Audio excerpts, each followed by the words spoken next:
বন্ধুরা, বলা হয়ে থাকে বৃদ্ধকাল শুরু হয় পা থেকে। আসলে কি তাই? তারও আগে আমাদের যে নিতম্ব বা বাটক, বাটকের দুর্বলতা থেকেও কিন্তু আমাদের এই বৃদ্ধ বয়সটা শুরু হওয়া শুরু করে প্রথম থেকে।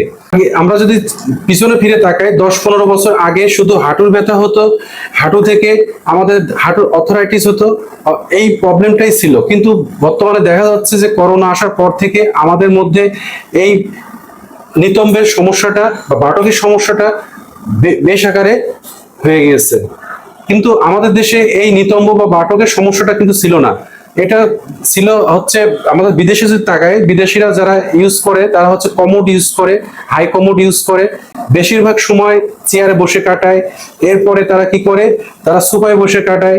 কিন্তু সেই অভ্যাসটা এখন পরিবর্তন হয়ে যে আমাদের দেশে এটা প্রচলন হয়ে গিয়েছে, আমরা নিচেই বসা, কম বসি।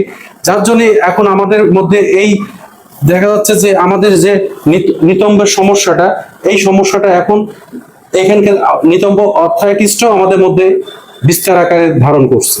যার জন্য আমাদের এই সমস্যাগুলো এখন আমাদের সম্মুখীন হতে হচ্ছে। মানুষ এখন সামান্য পরিমাণে হাঁটুর ব্যথা বা নিতম্বের ব্যথা হলে মাটিতে বসাটা ছেড়ে দেয়।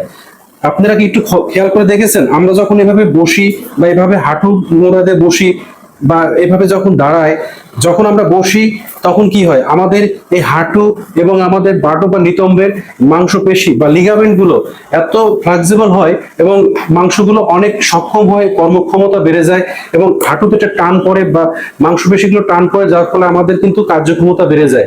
তা আমরা সামান্য ব্যথা হলে কিন্তু বসতে এখন অনেকে বসাই ছেড়ে দিয়েছে, নিচে বসা।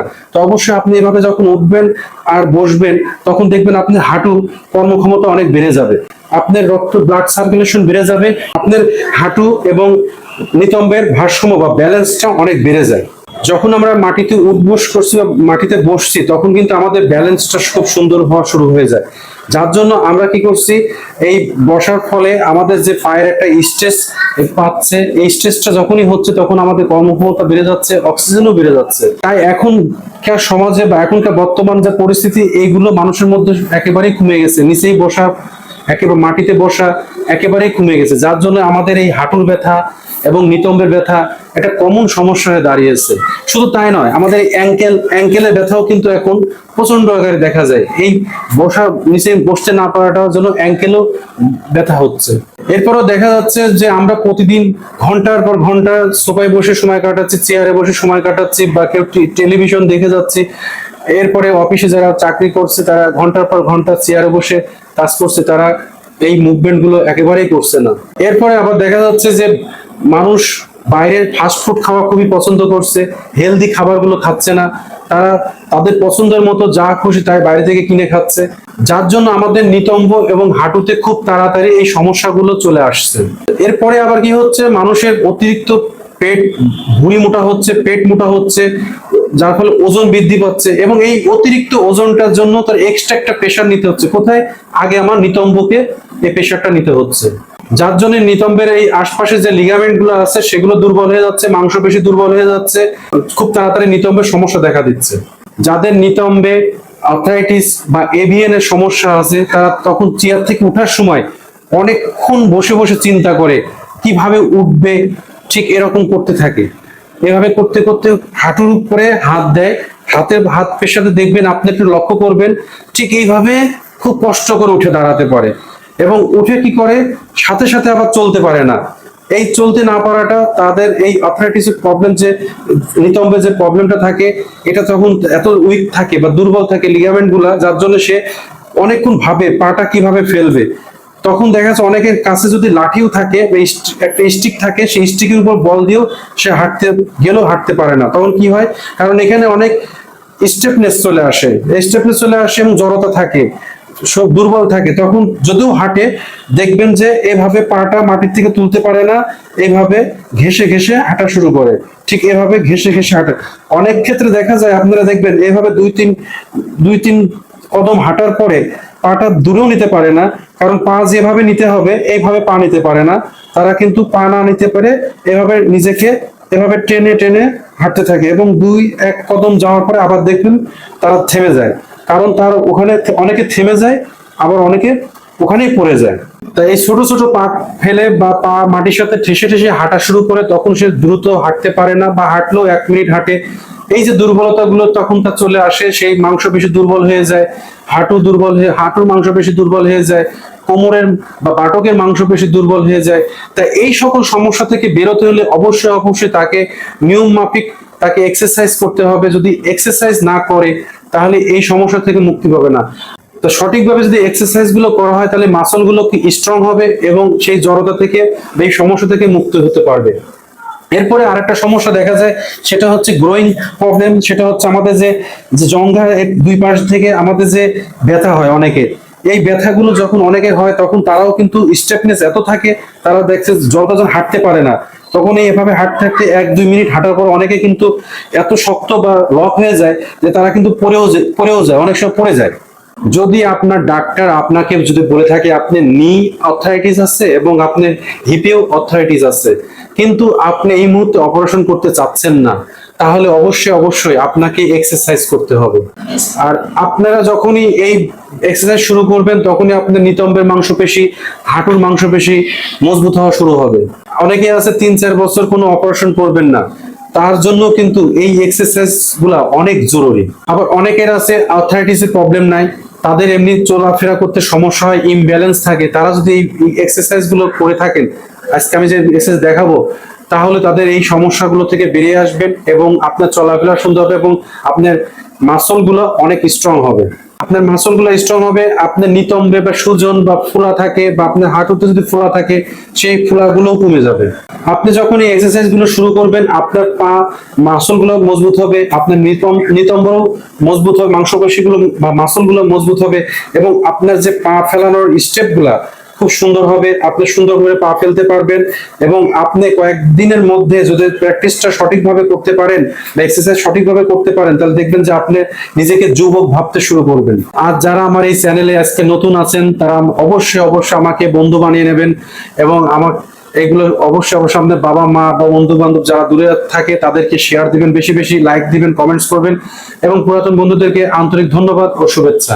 যদি আপনাদের নিতম্ব ঘেঁষে যাচ্ছে বা হাঁটু ঘেঁষা হচ্ছে, যদি আপনাদের এরকম সমস্যা হয় বা আপনি একেবারে খুব প্রবলেমে পড়ছেন, তাহলে আজকে আমি আপনাদের 3 বেলার এক্সারসাইজ দেখাবো। মানে সকাল, দুপুর এবং সন্ধ্যায় 3 প্রকারের ব্যায়াম করবেন। এই ব্যায়ামগুলো আপনি যদি সঠিকভাবে করতে পারেন, 3 ভাগে 3 রকম ব্যায়াম হবে। এই 3 প্রকারের ব্যায়াম আপনি সুন্দর করে দেখবেন এবং বুঝবেন, তারপর প্র্যাকটিসটা শুরু করবেন। ঠিক আপনারা যেমন 3 বেলা মেডিসিন খান, ডাক্তারের যে মেডিসিন দিয়ে থাকে সে মেডিসিন খান 3 বেলা, সেই মেডিসিন খাওয়ার মতোই কিন্তু আপনাকে এই প্র্যাকটিস গুলো করতে হবে 3 বেলা। সেই মেডিসিন না খেয়ে এই প্র্যাকটিসটা করবেন, এটাই আপনাদের কাছে আমার অনুরোধ। সকালবেলা যে যে ব্যায়ামগুলো করবেন, কারণ সকালবেলা ঘুম থেকে উঠে আপনার যে সেনেবল গ্লো বা আপনার যে গ্রিস থাকে হাঁটুতে, সেই গ্রিসগুলো অনেক স্টিচি বা আঠালো হয়ে যায়, সেগুলো অনেক জমাট বাঁধা থাকে, তাই আপনাকে সেগুলো স্মুথ করতে হলে সেই সকালে ব্যায়ামগুলো করতে হবে। আর দুপুরের জন্য কিছু ব্যায়াম থাকবে, সেই কারণ হচ্ছে দুপুরবেলা আপনার শরীর অনেক অ্যাক্টিভ থাকে, এই সময় অনেক জড়তা থাকে না, তাই সেই ব্যায়ামগুলো দুপুরে আপনাকে করতে হবে, খাওয়ার 1 ঘন্টা আগে অথবা খাওয়ার 2 থেকে 3 ঘন্টা পরে। এছাড়াও দুপুরবেলা আমাদের এনার্জি ফুলফিল থাকে, তাই এই ব্যায়ামগুলো অবশ্যই করবেন। রাত্রিবেলা যে ব্যায়ামগুলো করবেন, কারণ সকালবেলা যে আপনি ঘুম থেকে উঠে যে স্টেপনেস যাতে না থাকে, শরীরের দুর্বলতা না থাকে, জড়তা না থাকে, তা চলুন ব্যায়াম শুরু করা যাক। প্রথম যে ব্যায়ামটা করতে হবে সেটা আপনাকে মাটিতে ফ্লোরে শুতে হবে, খুব সুন্দর করে স্ট্রেট হয়ে শুবেন।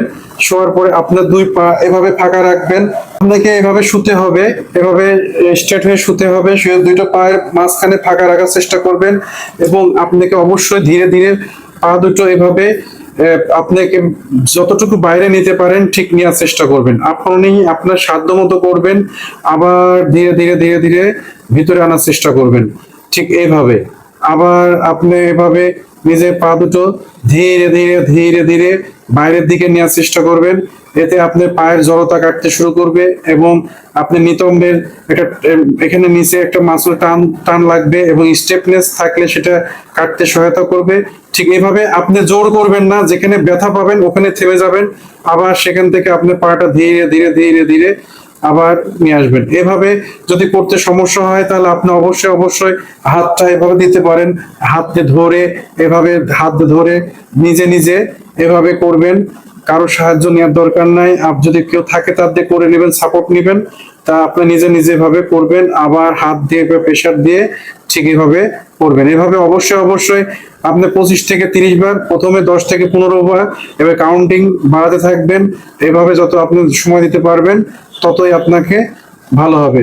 সেকেন্ড যেটা করতে হবে, আপনাকে এভাবে পাটা আবার সোজা করতে হবে এবং ঠিক এভাবে পাটা শার্ট করে নেবেন এবং পাটাকে ভিতরের দিকে এভাবে টান দেবেন।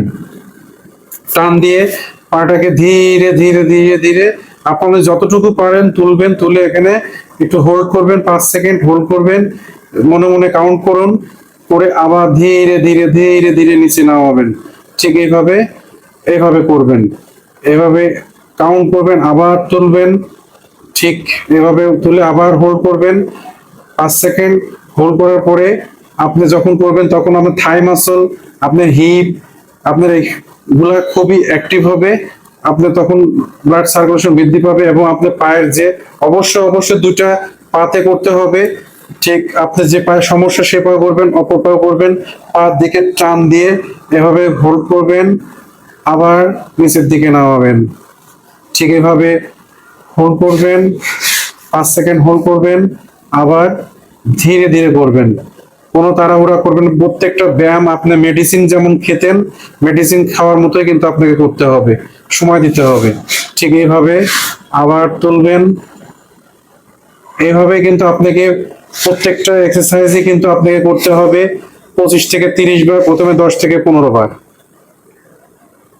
পরবর্তীটা করবেন খুবই সোজা, ধীরে ধীরে পাটাকে ধীরে ধীরে এবার টানতে থাকুন। এবার ধীরে ধীরে যতটুকু ধীরে ধীরে টানতে থাকুন, ভাঁজ করুন, যতটুকু আপনার আপনি নিতম্বের কাছে আনতে পারেন বা বাটকের কাছে আনতে পারেন আনবেন, আবার ধীরে ধীরে এভাবে নিয়ে যাবেন। ধীরে ধীরে নিয়ে নিয়ে আবার মাটির সাথে পাটা লাগানোর চেষ্টা করবেন। ঠিক এভাবে আবার তুলুন, ধীরে ধীরে সুন্দর করে করবেন, নিজে নিজে এইভাবে করবেন। যখনই আপনি এগুলো করবেন আপনার হাঁটু দেখবেন অনেক মুভমেন্ট শুরু করবে, ব্লাড সার্কুলেশন শুরু হবে, আপনার হাঁটু এবং নিতম্বের জড়তা কাটতে শুরু করবে। আপনি ধীরে ধীরে এভাবে অবশ্যই 5 সেকেন্ড হোল্ড করুন, 5 সেকেন্ড হোল্ড করুন, ঠিক এই জায়গা, আবার ধীরে ধীরে ছেড়ে দিন। ঠিক এইভাবে করুন, আবার ধীরে ধীরে ছেড়ে দিন। আপনি যতটা মনোযোগ দিয়ে কাজটা করবেন তত দ্রুত আপনি সুস্থ হবেন, এটা মাথায় রেখে কাজটা করতে হবে। ঠিক এভাবে নিজে নিজে ঘরে বসে বা শুয়ে শুয়ে আপনি ব্যায়ামগুলো করুন খুব সুন্দর করে। আবার এভাবে এভাবে আপনাকে 15 থেকে 25 বার আপনাকে করতে হবে। পরবর্তী এক্সারসাইজ করতে গেলে আপনাকে ডান দিকে বা বাম দিকে কাঁধে করবেন। তো আমি ডান দিকে কাঁধে দেখাচ্ছি আপনাদের। তা এভাবে কাঁধে শুয়ে ঠিক পাটাকে আপনাকে ধীরে ধীরে তুলতে হবে। এভাবে তুলবেন, তুলে যতটুকু পারেন তুলে ধীরে ধীরে এভাবে সামনের দিকে নেবেন, আবার আপনি পিছনের দিকে নেবেন, ঠিক সমান নেবেন, আবার পিছনের দিকে নেওয়ার চেষ্টা করবেন। তবে অবশ্যই অবশ্যই আবার ধীরে ধীরে নামাবেন। ঠিক এভাবে আপনি কয়েকবার করলে দেখবেন আপনার নিতম্বে এবং আপনার যে স্টেপনেস ছিল এখানে যে টার্মটা ছিল বা আপনার থাই মাসল বা আপনার হ্যামস্ট্রং প্রবলেম থাকলে সেগুলো থেকে অনেক আরাম পাবেন। তো এইভাবে যদি আপনি সঠিকভাবে করেন, তবে এভাবে জোরাজোরি করবেন না, এভাবে না, যেভাবে আপনি তুলবেন ঠিক এভাবে তুলবেন, ঠিক এভাবে সামনে নেবেন, আবার ওইভাবে সন্ধে সন্ধে আপনি সামনে থেকে এইভাবে সমান করবেন, আবার আবার এভাবে মাটিতে পাটা নামাবেন। ঠিক আমি যেভাবে দেখালাম এভাবে অবশ্যই আপনি এখানে পাটা রেখে 5 সেকেন্ড হোল্ড করবেন, সুন্দর করে হোল্ড করবেন এবং মনে রাখবেন যে আপনি তাড়াহুড়া করবেন না, ধীরে ধীরে করবেন এবং এই একই এক্সারসাইজ আপনি আবার দুই পাশে করবেন। পরবর্তী দুপুরের এক্সারসাইজটা শুরু করতে হবে, সেটাও শুয়ে পড়ে করবেন একদিকে কাত হয়ে, কারণ দুপুরবেলা যেটা করবেন অবশ্যই খাবার আগে কিংবা খাবার 2 ঘন্টা পরে আপনি এক্সারসাইজ করতে পারবেন। তো এক্সারসাইজ করতে হলে কি করতে হবে, প্রথমে আপনি ডান পাটা সামনের দিকে নেবেন, আপনি এভাবে শুবেন এবং এই পাটা ডান পাটা এবং ঠিক আপনি এভাবে ধীরে ধীরে উপরে তুলবেন। ঠিক এভাবে উপরে তুলবেন এবং 5 সেকেন্ড আপনি হোল্ড করবেন, ঠিক আবার ধীরে ধীরে নামাবেন। যখন আপনি এই এই এক্সারসাইজটা করবেন অবশ্যই আপনার হামস্ট্রং প্রবলেম থাকলে সেটা কাটতে এবং গ্রোইন পেন থাকলে সেটা কাটতে সহায়তা করবে আপনার, এবং মাসলগুলো কনস্ট্রাকশন খুব সুন্দর হবে এবং আপনার পায়ে বা পায়ের ভাঁজ যে যে পাঞ্জার ভাঁজ, ওই পায়ের পাঞ্জা অনেক স্ট্রং হবে, মজবুত হবে। তো এইভাবে আবার মাটিতে না রেখে আবার ঠিক আবার তুলে ফেলবেন। ঠিক এভাবে আপনি যতক্ষণ পারেন, প্রথম প্রথম বেশিক্ষণ পারবেন না, সেজন্য আপনাকে অবশ্যই 5 সেকেন্ড আপনাকে এখানে হোল্ড করবেন এবং 5 থেকে 10 বার অবশ্যই করবেন। এটা করলে দেখবেন আপনার নিতম্বের যে সমস্যা কাটতে শুরু হয়ে গেছে এবং আপনার এই থাই মাসল এবং হামস্ট্রং পেন এগুলো থাকবে না। তা অবশ্যই আপনি এটা দুই পায়ে দুই সাইডে করবেন। আমি এক সাইডে দেখালাম, ঠিক এটা করবেন খুব সুন্দর করে। এটাকেই আবার আর একটা রকম করবেন, সেটা অনেক অ্যাডভান্স লেভেল। সেটাকে কি করবেন, পাটাকে এই পাশে সোজা রাখবেন আর এই পাটা নিচে রাখবেন। এই পাটাকে ঠিক এইভাবে তোলার চেষ্টা করবেন, ঠিক এইরকম আমি যেভাবে দেখাচ্ছি। যেভাবে 5 সেকেন্ড হোল্ড করবেন, আবার নিচের দিকে নামাবেন, কিন্তু মাটির সাথে স্পর্শ করবেন না। আবার তুলবেন। এতে আপনি গ্রোয়িং পেন বা আপনার যে ভিতরে ব্যথা এবং আপনার নিতম্বের ব্যথা, থাই মাসলের সমস্যা, থাই মাসলের যে মাসল পেন বা দুর্বলতা, সবগুলো কাটতে শুরু করবে। আপনার নিতম্ব বা বাটক বা হিপ প্রবলেম, এছাড়াও যাদের কোমরের প্রবলেম আছে, কোমরে ব্যথা আছে, পায়ে যাদের দুর্বল, ভাঁজ ভাঙতে কষ্ট হয়, তারা এটা করলে দেখবেন খুব তাড়াতাড়ি পা আপনার আগে সে যৌবন ফিরে পাবে। তো অবশ্যই এই ব্যায়ামটাও আপনি কিন্তু কাউন্টিংটা বাড়াতে হবে ধীরে ধীরে। আপনি প্রথমে 10 থেকে 15 বার করবেন, পরবর্তী 40-50 বার করতে পারলে আপনি খুব তাড়াতাড়ি দেখবেন আপনি এই প্রবলেম থেকে দূরে চলে আসছেন এবং খুব তাড়াতাড়ি আপনি হাঁটতে শুরু করবেন সুন্দর করে আগের মতো। পরবর্তী এক্সারসাইজটা করতে হলে আপনাকে এভাবে আবার শুয়ে পড়তে হবে এবং আপনার পজিশনটা নিতে হবে, দুই পা এভাবে সুন্দর করে তুলতে হবে। এভাবে তুলবেন, তুলে ঠিক এভাবে আপনাকে যতটুকু যায় বাইরের দিকে যাবে পাটা, ততটুকু নেবেন। ঠিক এভাবে নিলে আপনার পা অনেক মজবুত হবে। অবশ্য যেটুকু ব্যথা যেখানে ফিল করবেন আর নেবেন না, আবার দুটো পা একখানে আনার চেষ্টা করবেন। এর ফলে আপনার কোর মাসল অনেক স্ট্রং হবে, এবং আপনার পায়ের যে অনেক মজবুত হবে এবং আপনার যে পায়ের দুর্বলতা সেটা কাটতে শুরু করবে খুব দ্রুত। ঠিক এভাবে আপনি খুব সুন্দর করে আবার চেপে আবার ধীরে ধীরে এভাবে যতদূর ওয়াইড করতে পারেন নিয়ে বাইরে নিতে পারবেন, ততই আপনার জন্য ভালো হবে। খুব সুন্দর করে এই পোস্টটা করবেন এবং এটা খুবই সুন্দর একটা এক্সারসাইজ। আপনি যখনই করবেন খুব সুন্দর করে এটা করতে হবে। এটা আপনি অবশ্যই 10 থেকে 15 বার পরে আপনি অবশ্যই টাইমিংটা বাড়াবেন। এরপর আমি যেটা দেখাবো সেটা অবশ্যই আপনি এভাবে ফ্লোরে শুয়ে পা দুটোকে সুন্দর করে সোজা রেখে ডান পাটা আপনি যতটুকু পারেন ডান দিকে নিয়ে যাওয়ার চেষ্টা করবেন, মাটির থেকে অবশ্যই পা তুলবেন না। এরপরে যেটা আপনি করবেন, এবার মাটিতে শুয়ে শুয়ে পাটা মাটির সাথে লাগিয়ে রেখে পাটাকে ডান দিকে যতদূর পারে নিয়ে যাবেন, ঠিক যতটুকু ব্যথা বোধ করবেন না ঠিক নিয়ে যাবেন। আবার এভাবে মাটির সাথে টাচ করে আবার জায়গায় নিয়ে আসবেন। ঠিক এইভাবে বাম পাশটাও করবেন আপনি যতটুকু পাবেন। ঠিক আমি আপনাদের ডান পাশটায় দেখাচ্ছি। তো ঠিক এইভাবে আপনি এভাবে যতক্ষণ পারবেন করতে হবে। আবার 5 সেকেন্ড হোল্ড করুন, আবার আগের জায়গায় নিয়ে আসুন। ঠিক এইভাবে আবার করবেন। এক পাশে অবশ্যই 10 বার করে করবেন এবং জায়গায় নিয়ে, এর ফলে আপনার মাসলটা অনেক স্ট্রং হবে। তা দুপুরে আমি সর্বশেষ যে এক্সারসাইজটা দেখাবো সেটার জন্য আবার পাটাকে ভাঁজ করুন। আমরা এখন যেটা করব সেটা হচ্ছে ব্রিজ পোজ। তা আমরা অবশ্যই আমাদের কোমরটাকে বা নিতম্বটাকে আমরা লিফট করব ঠিক এভাবে। আবার 5 সেকেন্ড হোল্ড করব, আবার নিচে নামাবো। ঠিক আবার আমরা তুলবো, আবার আমরা 5 সেকেন্ড হোল্ড করব, আবার নিচে নামাবো। আবার লিফট করব, 5 সেকেন্ড হোল্ড করব, আবার নিচে নামাবো। তা আমার দেখানো এই ছোট ছোট ব্যায়ামগুলো অবশ্যই দুপুরবেলা আপনারা এটা খাবার পরে বা খাবার আগে করবেন। এই ব্যায়ামগুলো এখন আমি যেটা দেখাবো সেটা হচ্ছে রাত্রে শোয়ার আগে আপনার যে ব্যায়ামগুলো করবেন, অবশ্যই ভরা পেটে করবেন না, রাত্রে সন্ধ্যার সময় করলে সবচেয়ে ভালো। তা যেটা করবেন সেটার জন্য দুই পাটাকে আপনি ঠিক এভাবে দুই হাত দিয়ে ইন্টারলক করবেন। ঠিক এভাবে ইন্টারলক করে আপনি যখন এটা করবেন ঠিক এইভাবে বুকের কাছে যতটুকু পারেন নিয়ে আসার চেষ্টা করুন, ধরে রাখুন এবং কাউন্ট করুন 5 পর্যন্ত, আবার ছেড়ে দিন। ঠিক এইভাবে আবার ধরুন, এভাবে কয়েকবার করবেন। এটা যদি এখন করেন তাহলে রাত্রে ঘুমানোর পরে আপনি সকালবেলা যখন ঘুম থেকে উঠবেন তখন আপনার এই স্টেপনেস বা আপনার যে জড়তা সেটা দেখবেন কাটতে শুরু হয়ে গেছে।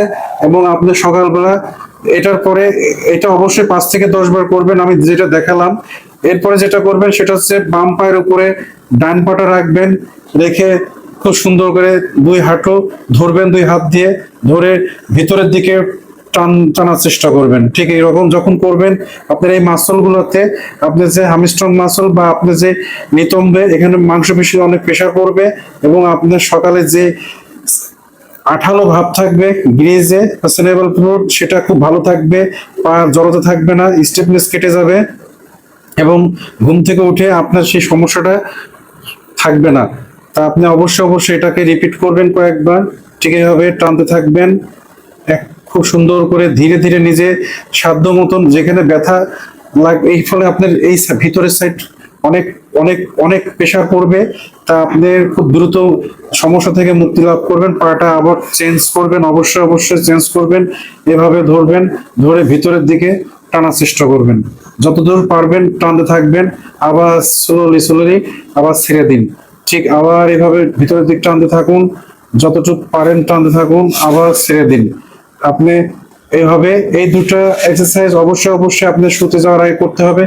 তা আমি আমার দেখানো যে এক্সারসাইজ গুলো দেখালাম, আমি বারবার বলছি আপনি মেডিসিন খেলে যে 3 বেলা মেডিসিন খেতেন, তা সেই 3 বেলা মেডিসিন খাওয়ার মতো আপনি প্র্যাকটিস গুলো করতে হবে। আপনি যখনই প্র্যাকটিসটা শুরু করবেন ওই দিন থেকেই আপনি রেজাল্ট পাবেন। আপনার পায়ে বা আপনার নিতম্বে বা আপনার অ্যাঙ্কেলে, আপনার নিতম্বের যে সমস্যাগুলা একেবারে দূরীভূত হয়ে যাবে। এবং আপনি যদি মনোযোগ দিয়ে যত ভালো করতে পারবেন কত তাড়াতাড়ি আপনি এই প্রবলেম থেকে বা এই সমস্যা থেকে মুক্তি লাভ করবেন। তো অবশ্যই বলবো ভিডিওটা ভালো লাগলে অবশ্যই শেয়ার দিবেন, লাইক দিবেন এবং সাথে থাকার জন্য অনেক ধন্যবাদ।